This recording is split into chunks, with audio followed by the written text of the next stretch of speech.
Y bien, estamos ahora con una mesa de análisis integrada por Víctor Andrés Ponce, que es analista, periodista, y por Carlos Meléndez, que ustedes ya conocen también, quien es politólogo, que tiene varias publicaciones. Buenas noches, ¿cómo están? ¿Cómo les va? ¿Qué tal? Bueno, quizá podamos comenzar por la pregunta clásica, ¿no? ¿Cómo interpretar este resultado tan curioso, ¿no? En el que gana el no para la alcaldesa, pero gana el sí para todos sus regidores. Bueno, ya te salvo a ti, pero a los demás, salvo de alguna manera la institucionalidad, la continuidad, pero castigo la gestión, castigando a los regidores. No lo sé. ¿Cómo interpretar este resultado? ¿Quién ganó? ¿Quién perdió? No sé, Víctor Andrés.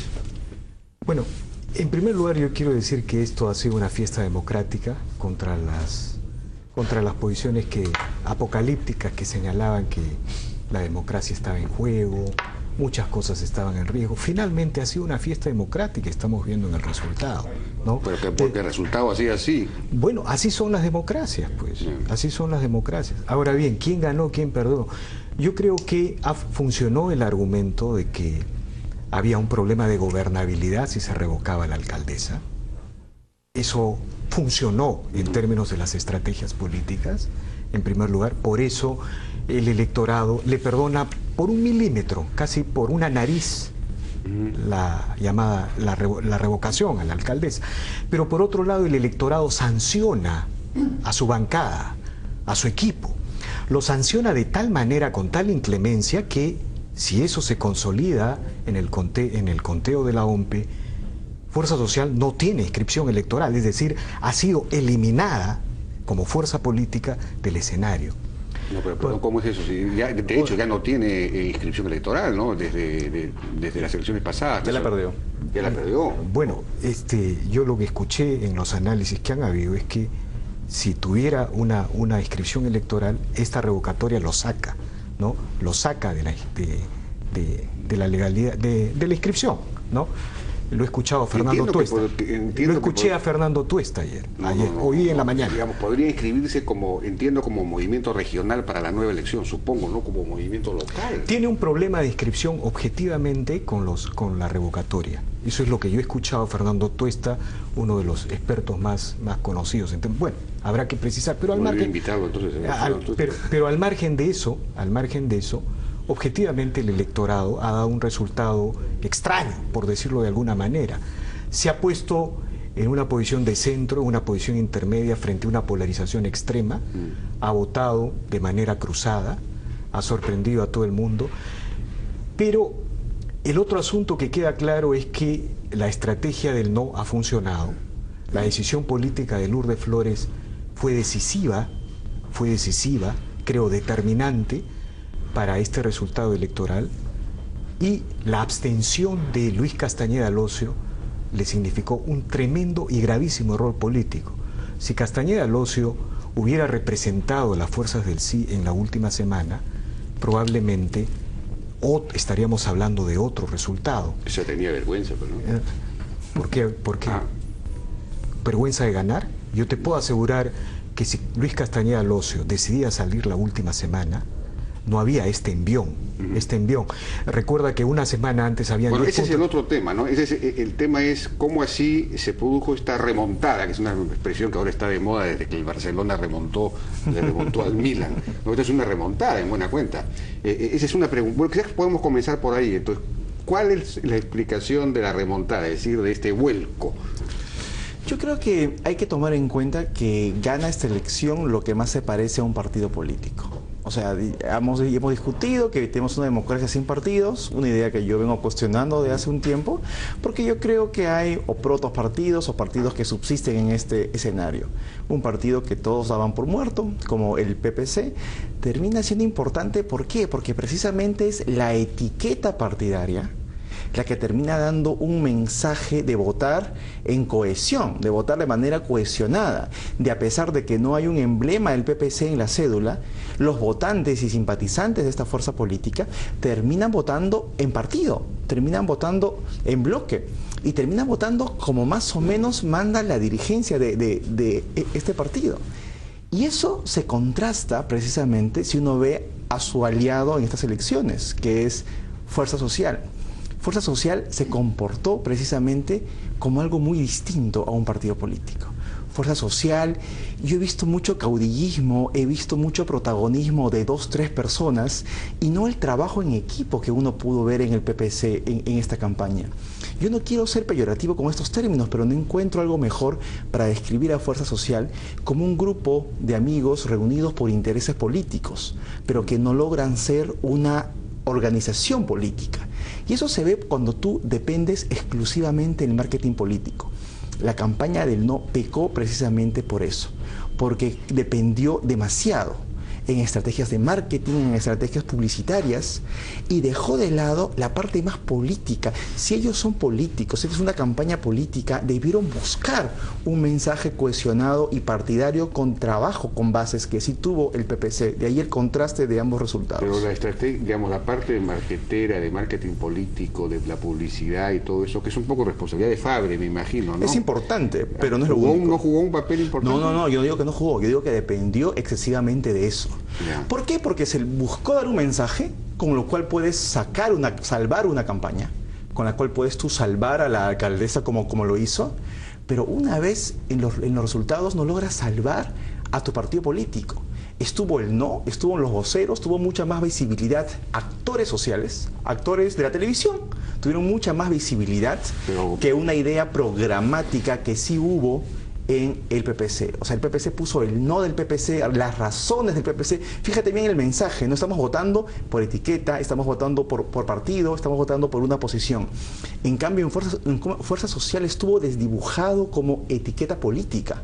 Bueno, es que tú dices que, digamos, habían distintos rostros, pero quizá parte de la estrategia fue retirar a Susana Villarán del primer plano, es decir, no aparece ningún panel de ella, ¿no? Son otras personas, Mónica Sánchez, en fin, otros que aparecen en los paneles. Ella no aparece en ningún panel, no dio ninguna entrevista, no apareció en el debate, la retiraron de la primera fila, digamos.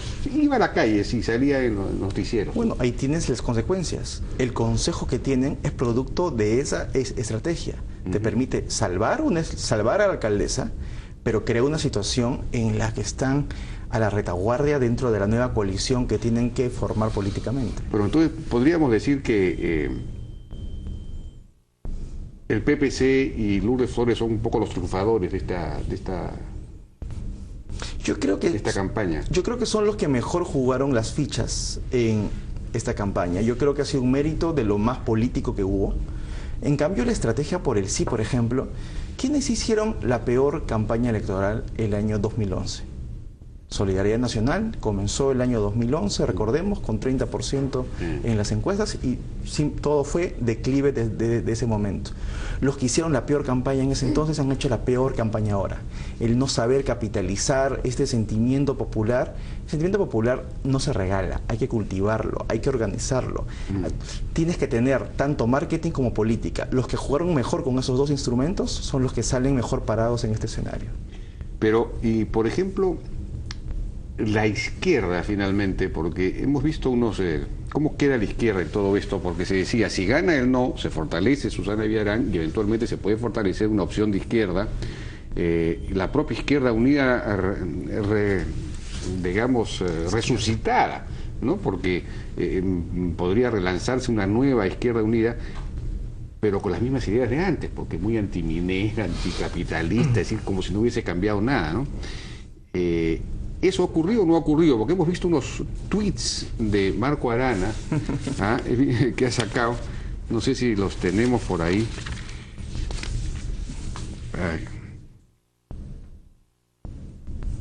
Que la confluencia que llegó al gobierno municipal no debe cerrarse, pero tampoco debe dejarse cooptar. Gratitud de la mayoría ciudadana en fortalecer confluencia de Fuerza Social, abriéndose a Ciudadanos por el Cambio y acuerdos con el PPC. Frente a la Libertad hemos entendido perfectamente de ancha base sobre el gobierno de la confluencia, no de cooptación.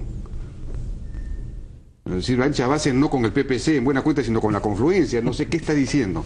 El PPC en la Municipalidad de Lima puede y debe seguir siendo oposición democrática. Que el PPC siga siendo oposición. El gobierno municipal fue ganado por la confluencia, fue de Tierra y Libertad, Patria Roja, en fin, no sé.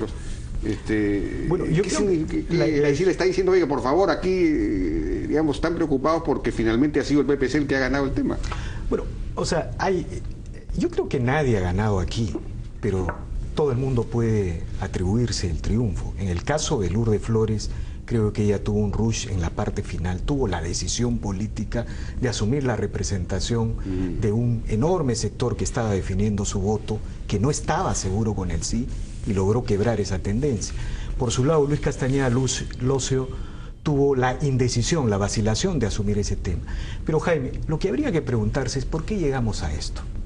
¿No? Yo creo que ya el tema de análisis, el tema de análisis superficial, coyuntural, puede darnos para muchas cosas.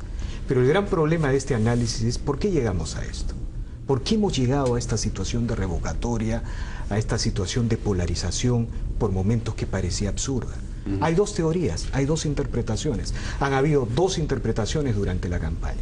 Una es la interpretación conspirativa, que dice que Castañeda, Locio y Alan García se pusieron de acuerdo y habían otros luciferes y otros luzbeles que generaron esta revocatoria.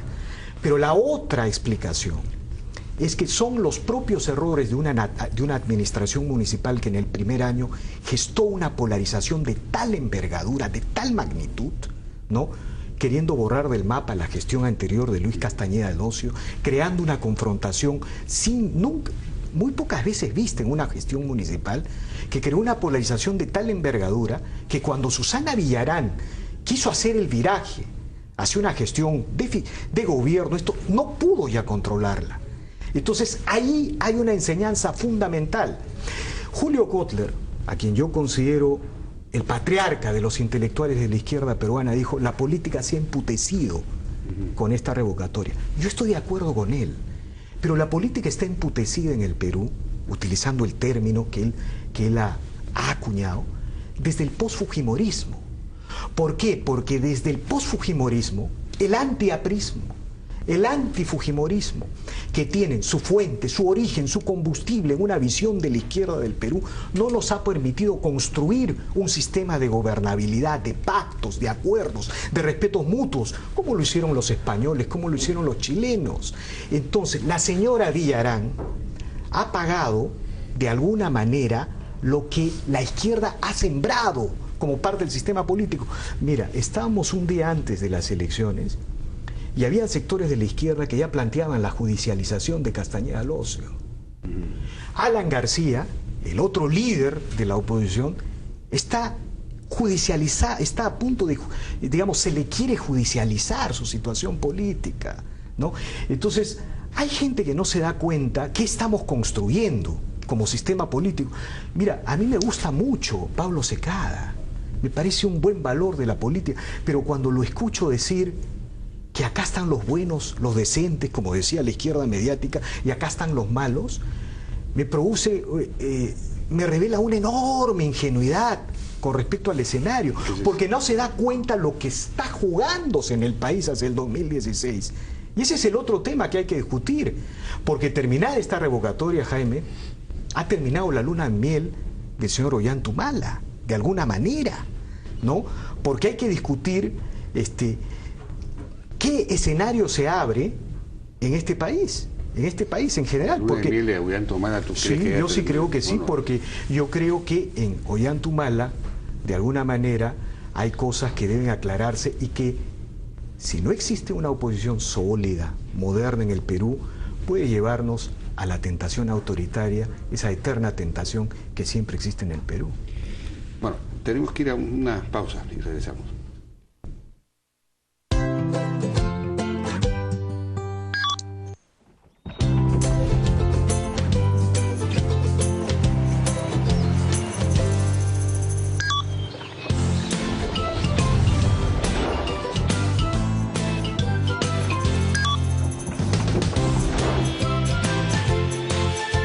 Tus impuestos se construyen muchas cosas buenas para ti y para el país. Demuestra cuánto amas al Perú. Declara Renta 2012. SUNAT.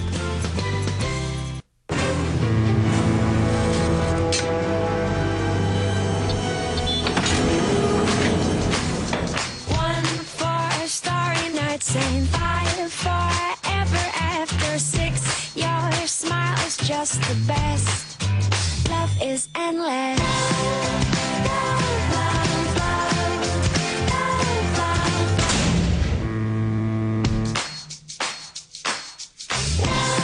Hot, lo último lo tienes primero. Descubre más en nuestro blog de moda, solo en Saga Falabella.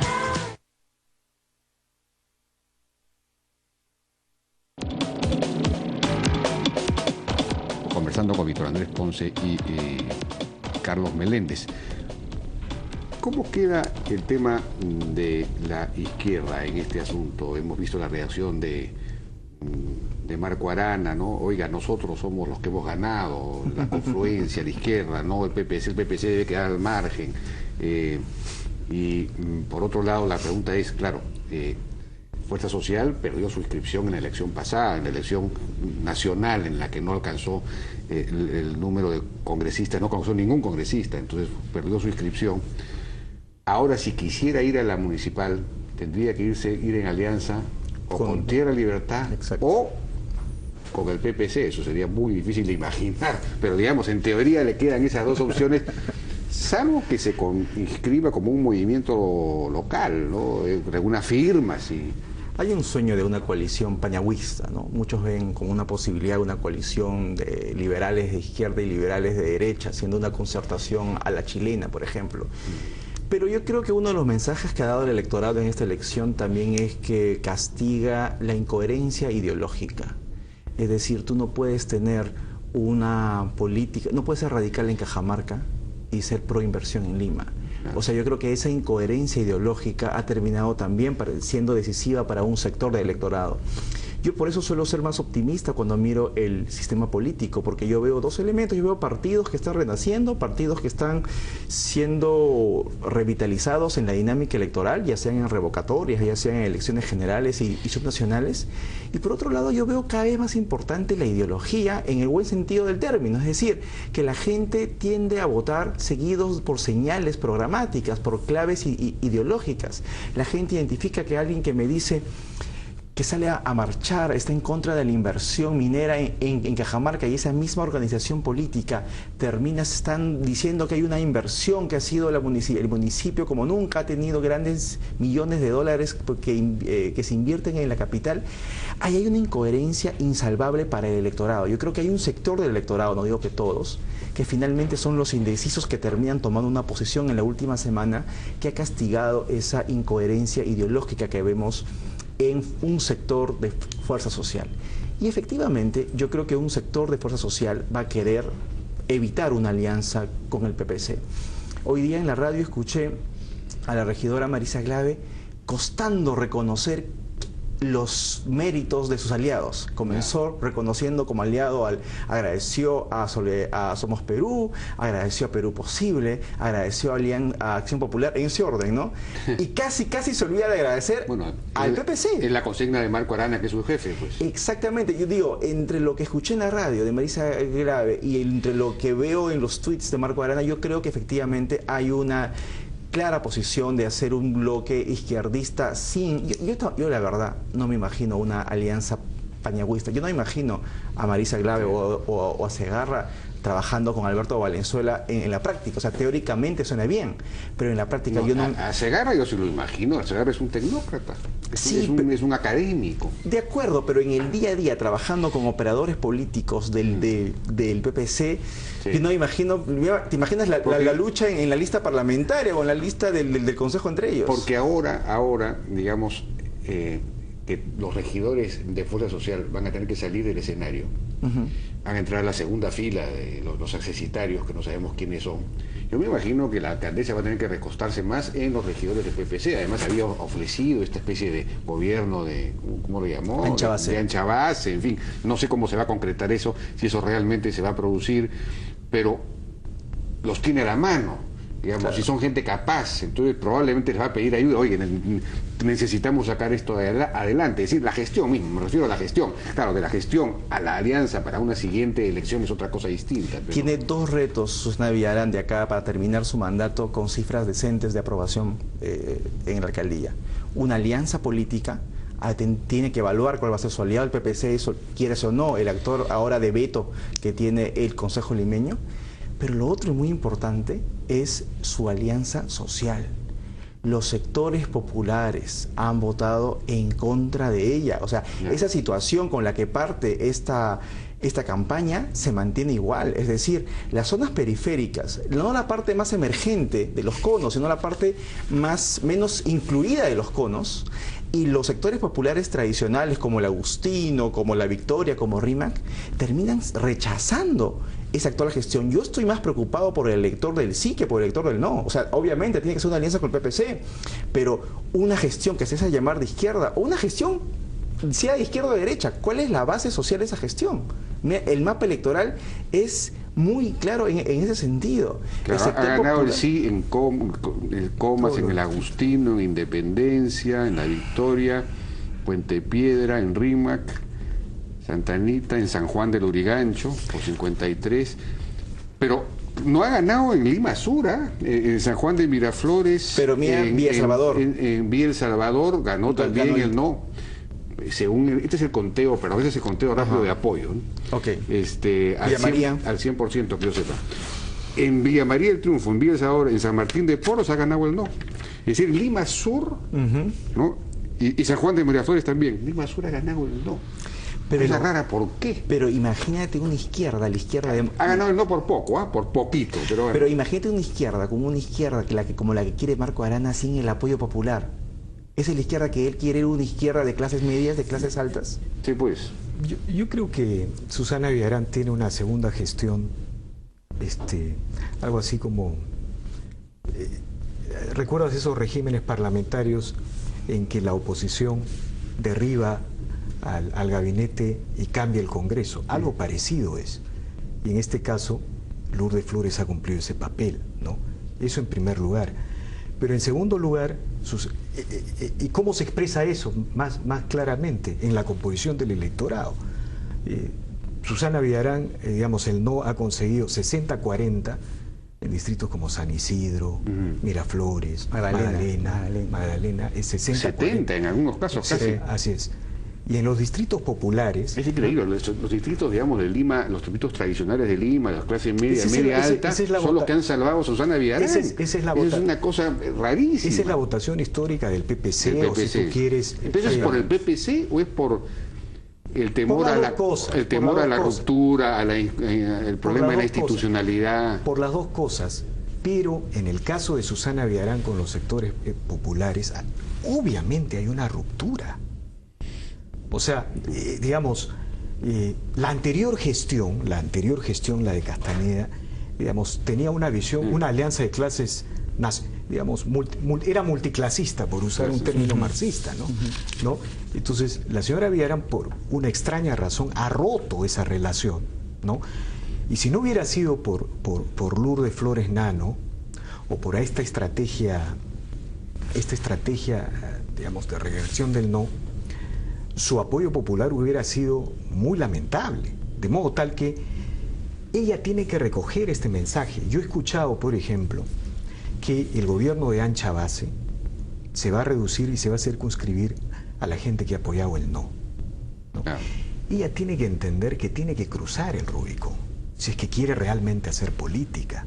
Si tienen que incorporar a la gente de Castañeda. Es decir, tiene que hacer un gesto. Pero el único de Castañeda, que es su hijo, es el único que sigue revocado. El único que está clarísimamente revocado. Pero, digamos, ella necesita hacer un gesto político mediante el cual esté demostrando que está recogiendo el mensaje.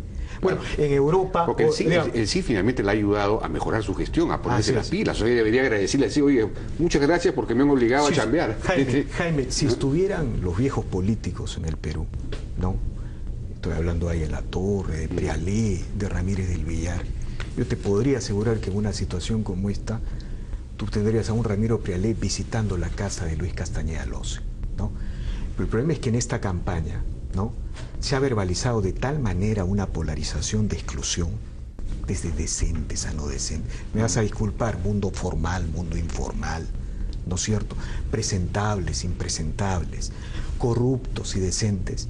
Que esa verbalización, mafiosos, esa verbalización anula la política, pues. Porque me parece que ahí está el tema de fondo. Si este país hay una crisis de representación, que todos sabemos y lo hemos distinguido, que hay este perro del hortelano, entre comillas, y aclarando ese término, ¿por qué creer que en Lima no lo hay?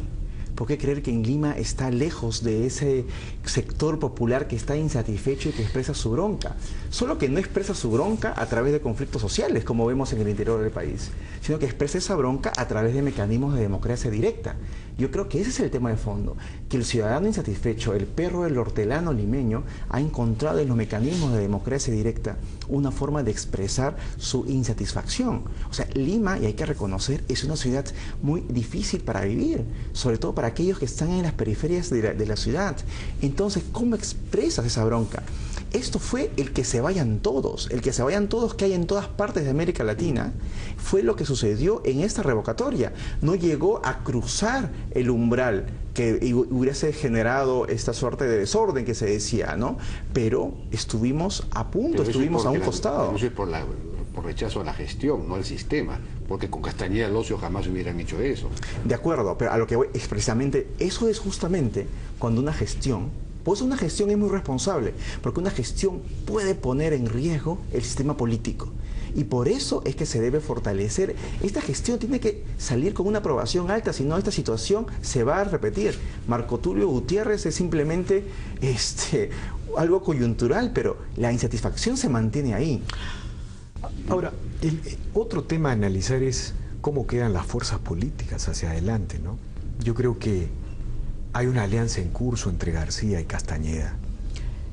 Yo no creo que Castañeda haya sido inviabilizado políticamente. Es un candidato fuerte y seguro para el 2014. Quienes piensan en esos términos están cometiendo un gravísimo error, ¿no? Y por otro lado, Lourdes Flores está en un enorme dilema, ¿no? Porque ella tiene la responsabilidad de continuar esta viada política, ¿no? Digamos, si se revocan los regidores de Solidaridad, ella tiene que presentar una lista, ¿no es cierto? Y tiene que definir cuál es su coalición, ¿no? Y creo que el APRA, con la habilidad, siempre la izquierda dice que el APRA está muerto, pero el APRA nunca muere en este país. El APRA va a empezarle a pedir a Lourdes Flores que arregle el tema de Espinar, que se viene en las próximas 2 semanas, ¿no? ¿A Lourdes Flores? Sí, sí, claro, porque está en un bloque de alianza, pues le van a decir, tú sabes cómo es el APRA, ¿no? Le van a decir, ¿no? O sea, el bloque de alianza de Lourdes Flores es el PPC, Fuerza Social, Tierra y Libertad y Patria Roja. Entonces, lo que tiene que hacer, lo que tiene que hacer ahora Lourdes Flores y sobre todo Susana Villarán es desmarcarse de estas fuerzas. Recoger, o sea, Lourdes Flores tiene la responsabilidad de llevar a Susana Villarán, es su responsabilidad. O sea, ¿tú crees que es posible una coalición para el 2014 en Lima entre el PPC y Susana Villarán y Fuerza Social? Mira, sin Tierra y Libertad, etcétera. Mira, si eso se produce, entonces Lourdes Flores ha cumplido un papel progresivo. La recomposición, ¿sabes de qué? De la democracia cristiana. Eso sería la vieja democracia cristiana. Entonces ha surgido... pasaría al centro izquierda. Ha surgido una izquierda moderna, ¿no? Y Lourdes Flores ha cumplido un gran papel. Pero si no es así, ¿qué va a hacer Lourdes Flores? O sea, lo que pasa es que el juego de ajedrez... No podría presentar como candidato pues a Pablo Secada. Y se va a enfrentar... Bueno, no puede, pues no ha sido revocado Pablo Secada. Tendría que presentar una lista diferente, ¿no es cierto? No, pero para el 2014. Para estamos hablando de 2014. Bueno, yo estoy hablando de... ¿De qué? Si hay revocación, ya se viene un agrupamiento.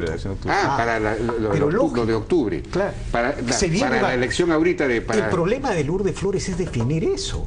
Claro, ya tendría que... O sea, eso es definir ahorita, y mira lo que está diciendo ¿Tú crees que es posible que para esta elección, para sustituir a los actuales... El PPC ha jugado muy bien la política municipal como canteras. Ahora son mucho más conocidos los regidores del PPC que los congresistas del PPC. Es decir, yo creo que va a seguir jugando a eso Lourdes Flores, a tener la política edilística como una suerte de surgimiento de nuevos cuadros políticos. Que va a ir sola.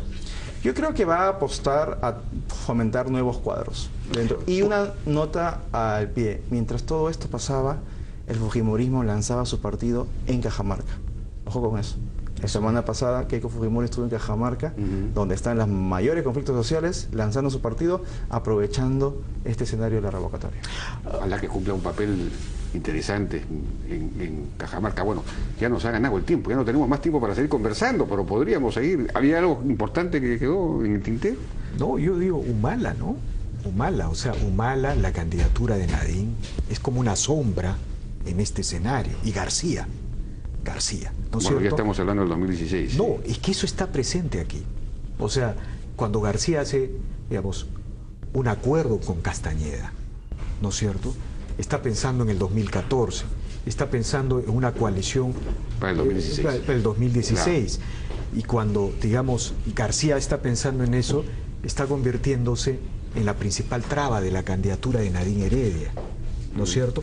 ¿Cuál es el papel de Lourdes Flores aquí? ¿No?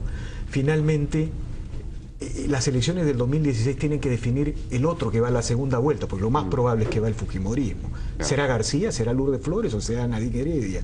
Lourdes Flores puede jugar un papel que finalmente anule a García y no sé, todo eso está presente aquí. Bueno, ¿no? entonces ya lo discutiremos dentro de un año. Muchísimas gracias a Víctor Andrés Ponce y Carlos Meléndez por su participación. En la hora N vamos a una pausa, regresamos ahora con Óscar Urbiola, presidente del Tribunal Constitucional, para ver el tema de la revocación como institución. ¿Hay que reformarla, no hay que reformarla? ¿Cómo? Regresamos.